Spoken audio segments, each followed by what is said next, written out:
In today's video, I'm going to teach you how to add a checkbox to a Docusign document. Whether you're new to Docusign or just need a quick refresher, we'll go through this process step by step, ensuring you can add checkboxes to your documents with ease.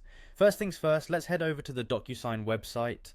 Docusign is well known as the leader in electronic signatures and intelligent agreement management, so you're in good hands. Once you've reached the homepage, look around and familiarize yourself with the interface. When you feel comfortable, it's time to log in. Go ahead and click on the login button. If you don't already have an account, you'll need to create one. Simply follow the prompts provided and you'll be ready to go in no time. Once you're logged in, you'll be taken to the Docusign homepage. This serves as your control center where you'll manage your documents. From here, look for the Start button. It's usually prominently displayed. Clicking this button kicks off the process of preparing your document for sending and signing. You will now be directed to a page where you can add all the necessary details. Ensure you fill in all the required information such as the recipient's email address and the subject line.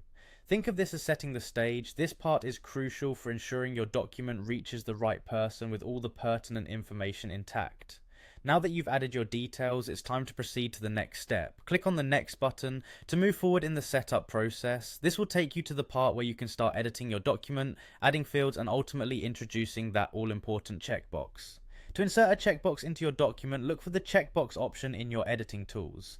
Clicking on this will allow you to drag and drop a checkbox onto your document. Position it wherever it makes sense within your document. This checkbox can be used for various purposes such as agreeing to terms, accepting conditions, or anything else you require confirmation for. Congratulations, you've just added a checkbox to your Docusign document.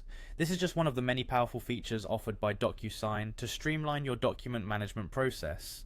Once you're satisfied with the placement and any additional fields that may be required, you'll be ready to send your document for review and signing. And there you have it. You've added a checkbox to a Docusign document successfully. From setting up your account to completing your document, each step is critical in harnessing the full potential of electronic signatures. I hope you found this tutorial helpful. Stay tuned for more guides and tips on using Docusign effectively. Thanks for watching.